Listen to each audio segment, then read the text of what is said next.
오늘은 창세기 4장 1절부터 15절 말씀을 통해서 함께 말씀을 나누기를 원합니다. 창세기 4장은 가인과 아벨에 관한 이야기입니다. 그래서 많은 분들이 다 창세기에 특히 4장에 나오는 이 스토리는 너무나도 잘 알고 계십니다. 그렇지만 먼저 오늘 본문 내용을 좀 간단히 요약해서 말씀을 드리면, 선악과를 따먹음으로 아담과 하와가 에덴 동산에서 쫓겨납니다. 그리고 그 후에 아들 둘을 낳습니다. 첫째 아들은 가인이요, 둘째는 아벨입니다. 세월이 지나 가인과 또한 아벨이 자라서 철이 들면서 하나님께 제사를 드렸습니다. 지금으로 말한다면 예배를 드린 것입니다. 가인은 농사를 짓는 사람이라 농작물로 제사를 드렸고요. 또한 아벨은 양을 치는 사람이라 양의 첫 새끼 기름으로 제사를 드렸습니다. 그런데 두 사람이 똑같이 하나님께 제사를 드렸는데 하나님이 동생인 아벨의 제사는 받으시고 형의 제사는 받지 않으신 것입니다. 이걸 보고 사람들이 하나님께서 좀 차별하신 거 아니냐라고 생각도 할 수 있습니다. 그러나 오늘 본문을 통해서 계속적으로 뒷부분에 그 이유를 함께 말씀을 나누겠습니다. 자, 하여튼간 거절 감정이라는 것이 참 무섭습니다. 이로 인해서 지금 가인이 지금 어떻게 해요? 몹시 분노했다라고 하고 또한 안색이 변했다라고 성경은 지금 말씀하고 있습니다. 그러다가 결국 그 분노를 다스리지 못하고 동생 아벨을 쳐 죽입니다. 그리고 하나님께서 그에게 오셔서 묻습니다. 가인아, 내 동생 아벨이 어디 있느냐? 하나님은 지금 다 알고서 그에게 묻고 계시는 겁니다. 그 소리는 하나님께서는 내가 네 죄를 알고 있느냐, 회개하라라는 그런 의미가 거기에 담겨 있습니다. 그러나 가인은 어떻습니까? 회개하지 않고 하나님에게 마저 숨기고 핑계를 댑니다. 내가 알지 못하나이다. 내가 내 아우를 지키는 자이니까 라고 그는 대답을 합니다. 결국 어떻게 됩니까? 하나님은 살인죄를 저지른 가인을 벌하십니다. 바로 이 내용이 오늘 본문의 전체적인 요약의 내용입니다. 저는 오늘 이 본문 말씀을 통해서 거룩한 투자라는 주제로 말씀을 함께 나누기를 원합니다. 여러분, 투자라는 그 뜻이 무엇이라고 여러분 알고 계십니까? 투자라는 단어를요, 성경 사전에서 찾으면 명사로서 이익을 얻을 목적으로 자금을 대거나 정성을 쏟음이라고 나와 있습니다. 무슨 말씀입니까? 투자는 결국 이익을 목적으로 하는 것이라는 것입니다. 그런데 이 땅에서 우리가 하고 있는 투자는 항상 우리들에게 이익을 가져다 주지는 않습니다. 그리고 또 투자를 잘하기 위해서 여러분들이 여러 분야에 좀 지식도 있으셔야 됩니다. 그리고 통찰력도 있어야 되고 또한 평정심도 필요하고 인내심도 필요합니다. 이렇게 여러 가지로 필요한 부분들이 참 많습니다. 그래서 이런 필요한 부분들을 잘 내가 준비하고 또한 했다고 했을지라도 이 투자를 통해서 내가 이익을 얻을 수 있다라고 확신할 수 있는 사람은 아무도 없다라는 겁니다. 자, 그런데 예배에 투자하는 삶은 분명히 다릅니다. 예배 종목에 투자만 하신다면 우리 모두는 분명한 이익을 얻게 될 것입니다. 그런데 투자하기 전에 우리가 해야 할 것이 있습니다. 그게 바로 무엇일까요? 오늘 본문을 통해 주님께서는 성경 말씀을 통해서 세 가지의 큰 포인트를 통해 우리들이 준비하고 우리들이 해야 될 것이 무엇인지에 대해서 말씀해 주십니다. 첫 번째로 우리가 해야 될 것이 있는데 뭐냐? 잘 드려야 할 것이 있다라는 것입니다. 잘 드려야 할 것이 있는데 그게 무엇이냐? 바로 예배라는 것입니다. 예배는요, 다 똑같은 예배가 아니라는 것입니다. 옆 사람에게 좀 이렇게 말씀해 주셨으면 좋겠습니다. 예배에 성공합시다 라고 좀 얘기해 주시기 바랍니다. 가인과 아벨이 지금 잘 자랐습니다. 그리고 철이 들었습니다. 자기만 생각하며 살던 아들, 딸들이요, 철이 들면은 부모님의 그런 키워주심에 대해서 감사하고 생각을 하듯이 사람이 철이 들면은 당연히 하나님을 생각하게 되어 있습니다. 내가 자꾸만 하나님을 지금 생각하고 있다 하면은 여러분들은 철이 드신 것입니다.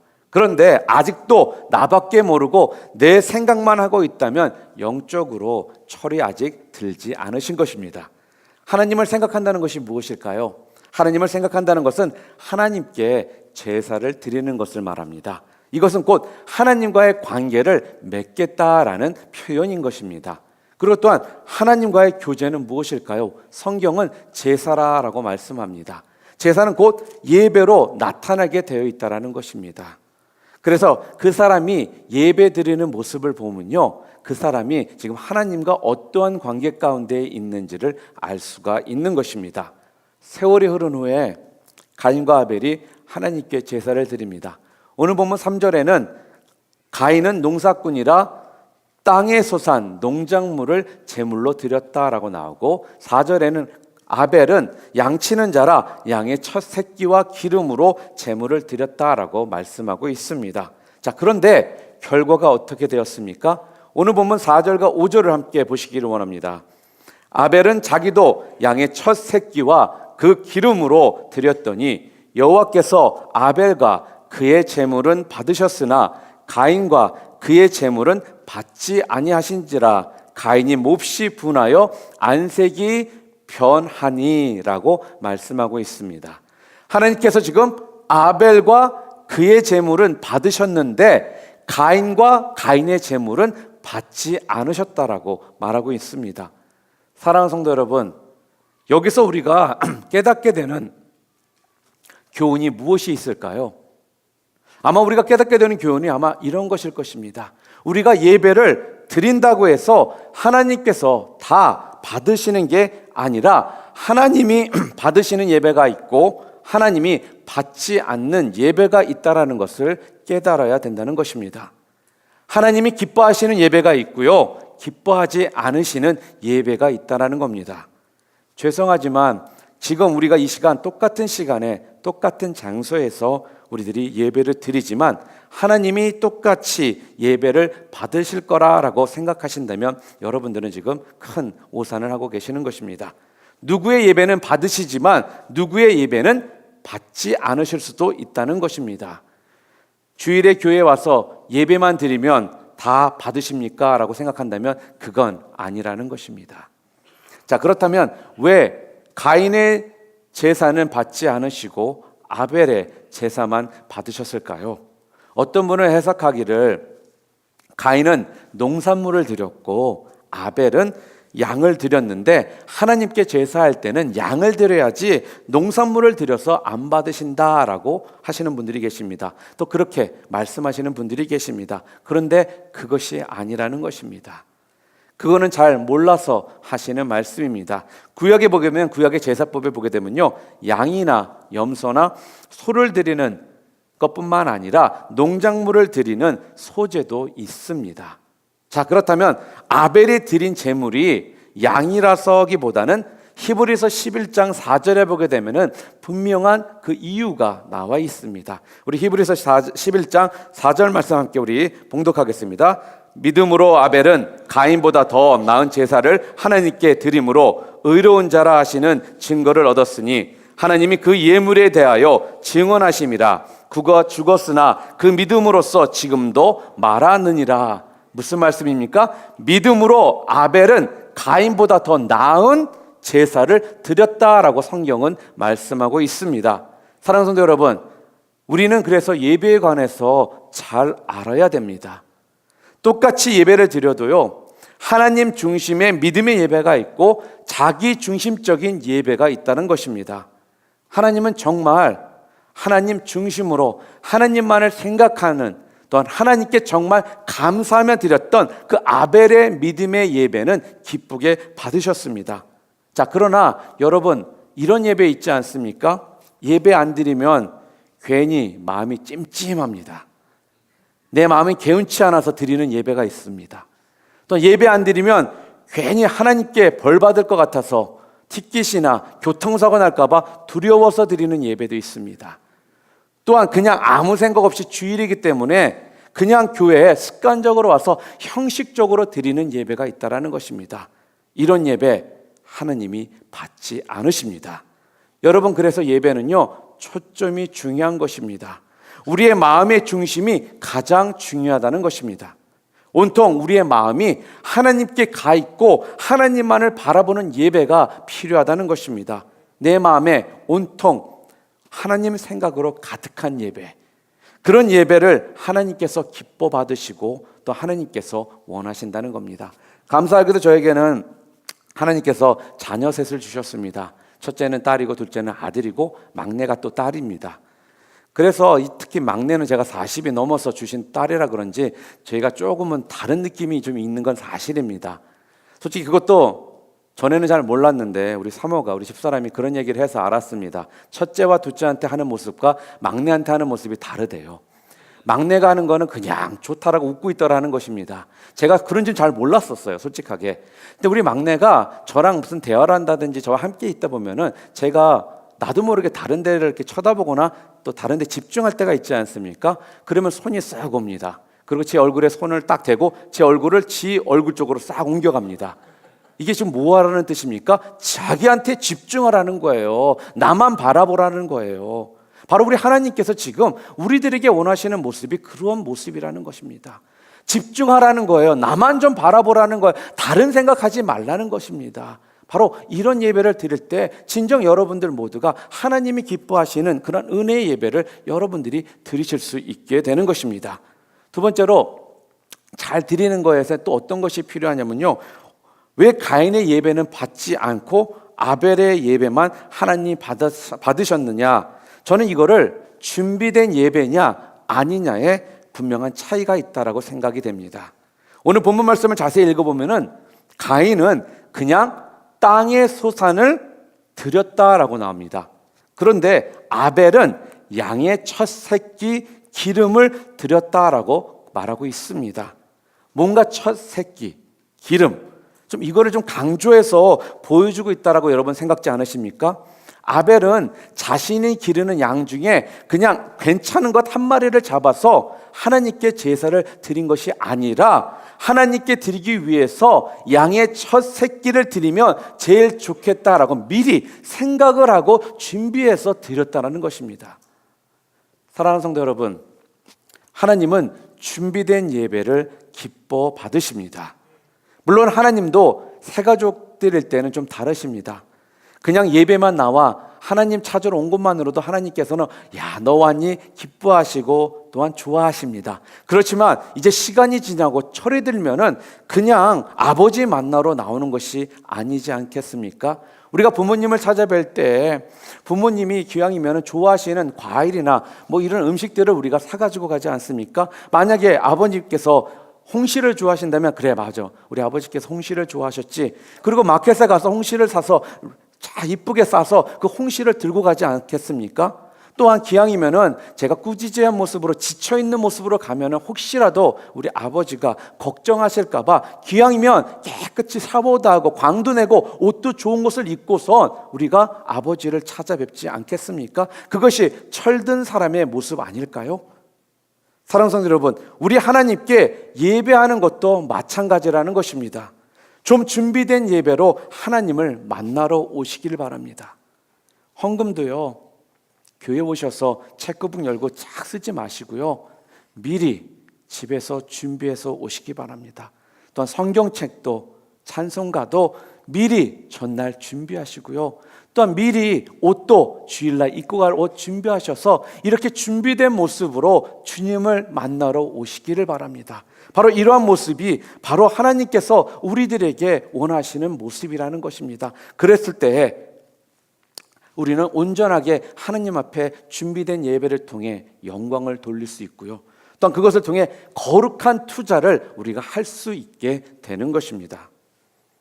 두 번째로, 거룩한 투자를 하기 위해서 오늘 성경은 우리들에게 해야 될 것이 있다라고 하는데, 두 번째가 무엇이냐? 잘 다스려야 할 것이 있다라고 성경은 말씀하고 있습니다.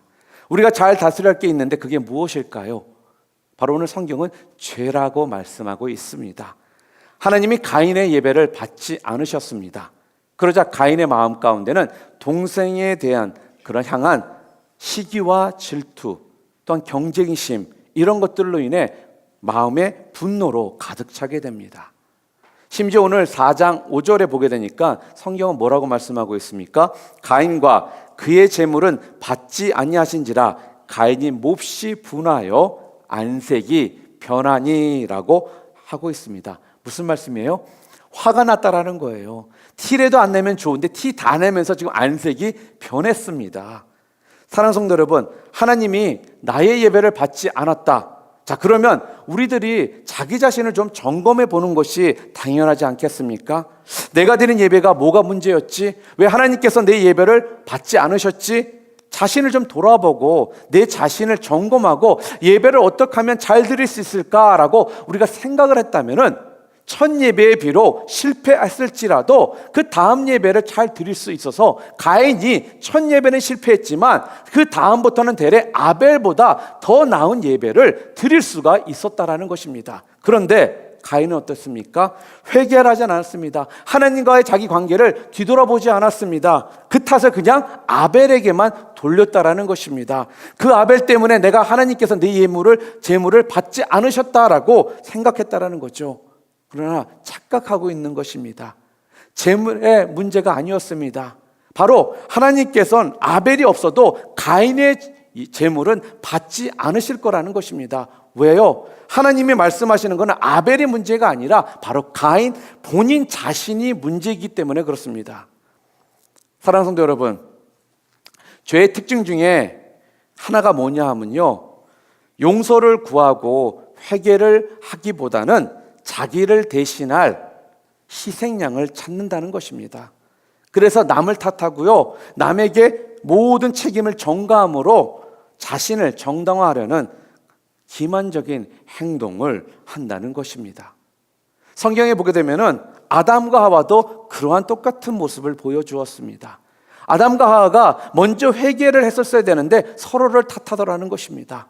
아담은 하와를 탓했고요, 하와는 자기를 유혹한 뱀을 탓했다는 것입니다. 이처럼 오늘 가인도요, 아벨을 지금 탓하고 있습니다. 모든 책임을 동생 아벨에게 지금 전가하고 있는 것입니다. 사랑하는 성도 여러분, 우리가 뭔가 실수나 잘못에 대해서 또한 결과에 대해서 책임지기보다 서로를 탓하기 시작하잖아요. 자, 그러면 그곳엔 평화와 행복이 사라지게 되게 되어 있습니다. 남편과 아내가 서로 탓만 하고 있잖아요. 그러면 그 가정은 더 이상 행복이 그 가정 가운데 사라지게 되는 것입니다. 설사 내 생각에 그 사람이 잘못했다라고 생각될지라도 상대방을 탓하는 것이 아니라 내 탓이요 라고 그럴 때 그곳에 갈등과 원망이 사라지게 되는 것입니다. 자, 한번 연습해 볼까요? 자, 가슴을 두 손으로 딱 치시고 내 탓이요 두 번만 해보시기 바랍니다. 그리고 양옆에 계시는 분을 보시면서 다 당신 덕분입니다 말씀해 주시기 바랍니다. 좀 쑥스러우시죠? 왜요? 우리가 잘 하지 않기 때문에 그렇습니다. 우리는 남을 탓하는 건 잘하는데요, 내 자신을 탓하는 모습들은 우리가 익숙치가 않습니다. 그래서요, 주무시기 전에 10번 정도 연습하시고요, 다음날 아침에 10번 정도 연습하시잖아요. 분명히 그날은 다른 여러분의 모습들을 분명히 발견하실 수 있을 것입니다.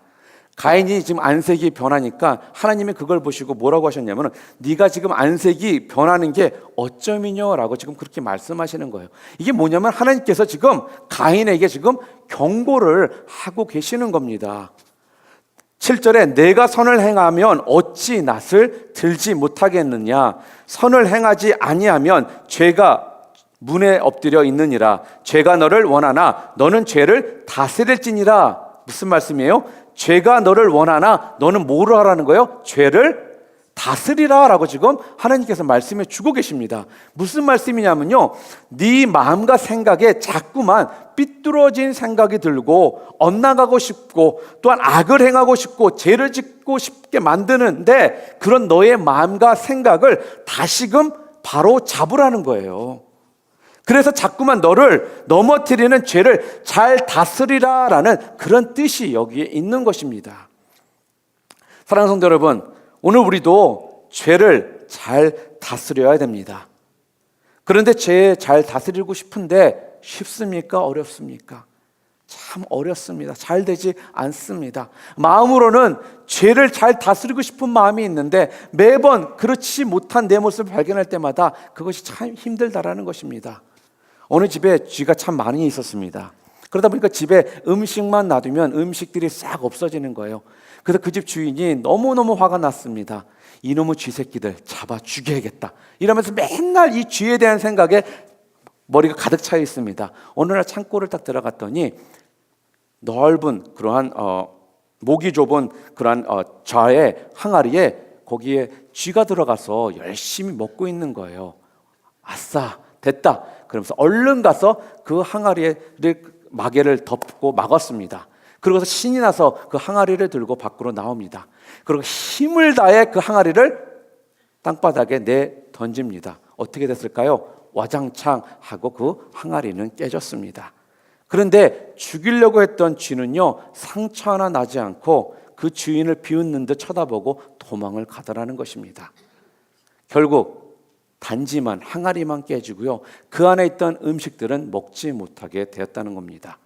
여러분, 이게 죄라는 말씀입니다. 우리가 죄를 없애려고 무진장 노력을 합니다. 그리고 애를 쓰고 결단도 하고 그러지만 죄는 그대로 남아서 우리를 비웃듯이 쳐다본다는 것입니다. 이것이 바로 우리의 이 땅을 살면서 가지고 있는 고민이라는 겁니다.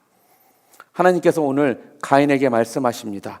죄의 소원이 내게 있다. 그러나 죄를 다스려라 라고 말씀하고 있습니다. 아담 이후에 우리 모두에게는 죄의 소원이 다 들어왔습니다.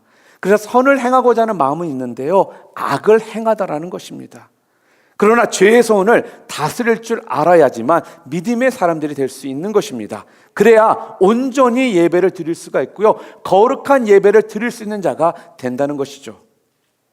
자, 그러면 우리가 죄를 다스리기 위해서 우리가 해야 될 것이 무엇일까요? 첫 번째로 죄로부터 마음과 생각을 다스리라는 것입니다. 무슨 말씀이냐면 그냥 죄는요, 그냥 행동으로 우발적으로 툭 튀어나오지 않는다는 거예요. 이 말씀은 대부분 먼저 마음과 생각으로 그 죄를 우리가 품는다는 것입니다. 오늘 말씀을 보게 되면 가인도 왜 동생 아벨을 죽였습니까? 그냥 우발적인 행동이 아니었습니다. 하나님께서 동생 아벨의 제사만 받고 자기 것은 받지 않으니까 가인은 화가 몹시 났던 것입니다. 그러다 보니까 가만히 생각하니까 동생이 미운 거예요. 그러다 보니까 동생이 하는 것마다 다 밉상으로 보이는 것입니다. 그 미움이 어떻게 됐을까요? 증오가 된 것입니다. 증오가 되니까 어떤지 말이야, 증오심이 가득하니까 죽이고 싶다라는 생각이 생기게 된 것입니다. 죽이고 싶다, 없애버리고 싶다라는 생각이 어느 순간에 진짜 죽이는 그런 모습으로 바뀌게 되었다는 겁니다. 여러분이 잘 아시는 가룟 유다가 왜 예수님을 팔아버리는 이런 엄청난 죄를 저질렀습니까? 예수님을 팔기 전에 사단이 유다의 생각 속에 예수님을 팔 생각을 심었다라는 것입니다. 사랑하는 성도 여러분, 죄를 잘 다스리려면요, 먼저 내 마음과 생각을 잘 다스려야 되는 것입니다. 내 마음과 내 생각 속에 죄된 마음, 악한 생각들이 들어오잖아요. 그러면 단호하게 그거를 여러분들이 거부하셔야 된다는 거예요. 이게 하나님이 기뻐하시지 않는 일이다라면은 단호하게 거부하고 쫓아내셔야 된다는 것입니다. 예를 들어 남편과 아내가 좀 살다 보면 싸울 수도 있지 않습니까? 그러나 그 싸움이 잦아들다 보면은 서로를 바라볼 때 밉다라는 생각이 들 때가 있습니다. 그리고 또 주변 분들과도 관계 가운데 그런 생각이 들 때가 있다라는 겁니다. 사람을 미워하는 것은 분명한 죄입니다. 그리고 하나님이 기뻐하지 않는 생각입니다. 그러면 우리가 해야 될 것이 무엇일까요? 기도하면서 쫓아내셔야 된다는 것입니다. 어떻게요? 예수 이름으로 명하노니 미워하게 만드는 생각들은 다 떠나갈지어다. 나로 미워하게 할 생각들을 자꾸 심는 마귀야, 떠나갈지어다 라면서 여러분들이 기도하시고 선포하셔야 된다는 거예요. 그냥 남편과 아내가 주변 사람들이 그래 나한테 저런 짓을 했으니까 당연한 거야 내가 미워하는 것은, 이렇게 마음을 품잖아요. 그때부터 마귀들이 그 틈을 타고 들어와서 여러분들을 죄를 짓게 만들게 한다는 것입니다. 좀 더 적극적인 방법이 있는데 그게 무엇이냐면요, 죄를 잘 다스리기 위해서 하나님의 말씀에 귀를 기울이는 것입니다. 이 말씀은 곧 하나님의 말씀으로 내 자신을, 내 마음과 생각을 다스려야 된다는 거예요. 그래서 죄로 말씀을 다스릴 때 그게 가능합니다. 오늘 본문에도 보게 되면 가인이 죄가 너를 원하나 너는 죄를 잘 다스려라 라고 말씀해 주셨습니다. 만약에 조금만 이 가인이 하나님의 말씀에 귀를 기울이려고 조심했다면 가인은 살인을 하지 않았을 것입니다. 그래서 사랑하는 성도 여러분, 매일매일 하나님의 말씀을 읽고 묵상해야 되는 이유가 바로 여기에 있습니다. 무엇 때문에요? 죄를 다스리기 위해서. 늘 생각만 하고 하나님께 맞추고 하나님께 집중하려고 힘써 보시기 바랍니다. 그러면 여러분들 가운데 그 죄를 범하고자 하는 마음과 생각들이 떠나게 되어 있다는 거예요. 그것이 우리가 해야 될 모습이라는 겁니다. 이거는요, 신앙의 연륜과는 전혀 상관이 없습니다. 또한 교회에서 어떠한 지위를 가지고 있느냐에도 상관이 없다라는 것입니다. 하나님의 자녀라면 우리 누구나 모두가 매 순간마다 하나님의 말씀으로 그 죄를 다스리지 않으면 그 틈을 타고 마귀들이, 사탄들이 들어와서 우리를 죄를 범하게 계속적으로 만든다는 것입니다. 죄에 끌려가는 삶이 아니라 하나님의 말씀으로 그 죄를 다스림으로 하나님 앞에 거룩한 투자를 할 수 있는 그러한 성도님들로서 다시 한번 여러분들이 변화되시기를 주님의 이름으로 축원합니다. 마지막으로 간단하게 말씀드리면 세 번째로 또 필요한 것이 뭐냐? 우리가 잘 지켜야 할 것이 있다는 것입니다. 그게 뭐냐? 자리를 잘 지키셔야 된다는 것입니다. 자리. 미국이나 한국이나 대학교 때 보면은 도서관에 시험 때 보면은요, 자리가 없습니다. 평상시에는 좀 자리가 널널해요. 그런데 시험 기간에 보게 되면은 자리 찾는 것이 참 하늘의 별따기입니다. 근데 한국의 대학생들의 사이에 은어가 있다고 합니다. 그게 뭐냐면요, 여러분 혹시 도자기가 뭔지 아세요? 도자기가 뭐냐면요, 도서관에서 자리를 잡아주는 기둥서방이 도서관이래요. 그리고 도서관에는 곤충들도 굉장히 많다고 합니다. 메뚜기도 있답니다. 메뚜기 뭐냐? 자리를 잡지 못해서 잠시 비운 자리에 앉아 공부하다가 주인이 오면 또 다른 빈자리로 옮겨가는 학생들이 메뚜기랍니다. 사마귀도 있습니다. 역시 자기도 자리를 잡지 못했습니다. 그런데 메뚜기로 보이는 사람 옆으로 가서 여기 본인 자리예요? 라고 말한 뒤 메뚜기가 놀라서 죄송합니다 라고 하고 옮겨가면 그 자리에 앉는 사람. 두꺼비도 있습니다. 잠시 주인이 빈자리에 가서 앉아서 공부를 하는 것이 아니라 퍼져 자는 사람. 사랑하는 여러분, 자리를 잘 지키시기 바랍니다. 가인이 동생 아벨을 쳐 죽였습니다. 하나님이 다 아시고 그에게 찾아오셔서 가인아, 내 동생 아벨이 어디 있느냐라고 하셨습니다. 오늘 보면 9절에 보면 여호와께서 가인에게 이르시되 내 아우 아벨이 어디 있느냐? 그가 이르되 내가 알지 못하나이다. 내가 내 아우를 지키는 자니까 라고 말을 합니다. 사랑하는 성도 여러분, 가만히 보면은요, 하나님께서는 죄를 범한 자들에게 항상 오셔서 그 자리를 물으시는 것 같습니다.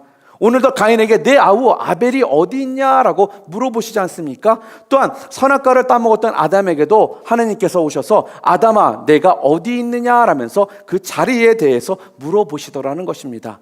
시편 1편에 보게 되면요, 우리에게 복 있는 사람이 이렇다라고 말씀합니다. 1절에 복 있는 사람은 악인들의 꾀를 따르지 아니하며 죄인들의 길에 서지 아니하며 오만한 자들의 자리에 앉지 아니하고 라고 말을 합니다. 죄인의 길, 오만한 자의 자리 안 된다는 것입니다.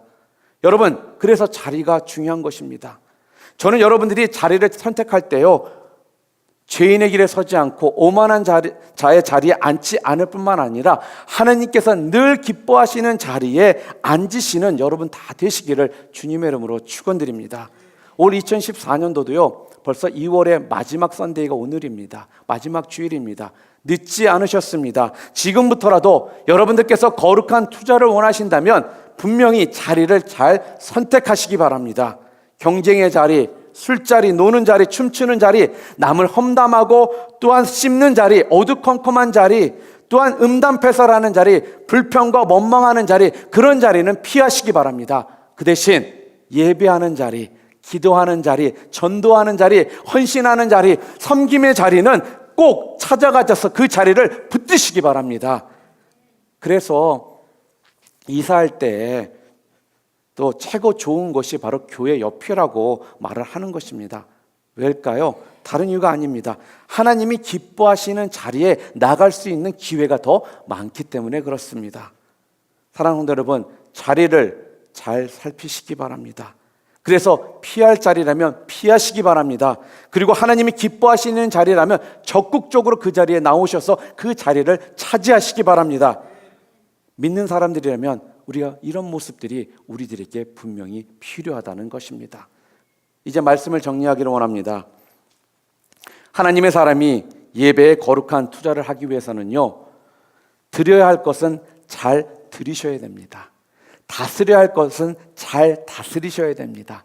그리고 지켜야 될 것은 잘 지키셔야 합니다. 그럴 때 세상이 줄 수 없는 놀라운 하나님의 축복과 또한 그 이득들이 여러분 삶 가운데 넘쳐나게 될 것이라는 것입니다. 올 한 해 2014년도 거룩한 투자를 하시길 원하십니까? 그렇다면 오늘 본문 말씀을 생각하시면서 예배를 잘 드리시기 바랍니다. 예배를 드린다고 다 하나님께서 받지 않으신다고 말씀드렸습니다. 하나님께서 기뻐 받으시는 예배가 있고 그렇지 않은 예배가 있다고 말씀드렸습니다. 기뻐 받으시는 예배가 어떤 거라고 말씀드렸습니까? 바로 하나님의 마음의 모든 것이 중심으로 바라보며 나가는 예배, 하나님만을 바라보는 예배, 하나님께 모든 것을 초점을 맞추는 예배가 하나님께서 기뻐 받는 예배라고 말씀드렸습니다. 또한 준비된 예배로 하나님 앞에 나가는 그 예배를 하나님께서 기뻐 받으십니다. 또한 두 번째로 죄를 잘 다스리셔야 한다고 말씀드렸습니다. 아담의 범죄 이후에 우리 인간의 속성 가운데는 선을 행하기보다는 악을 행하고자 하는 속성이 있습니다. 그렇기 때문에 우리는 죄를 잘 다스려야 됩니다. 어떻게 해요? 여러분들을 마음과 생각들을 잘 다스리시기 바랍니다.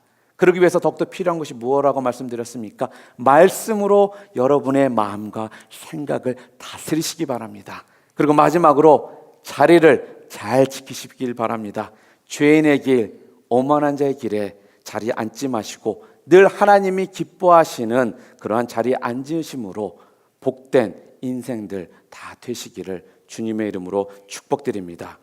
올해 한 해 확실하게 하나님께서 주시는 그 이익에 보장된 이익, 절대 손해 없는 그 이익, 배상금 모두 누리시는 우리 얼바인 침례교회 성도님들 다 되시기를 주님의 이름으로 축원드립니다.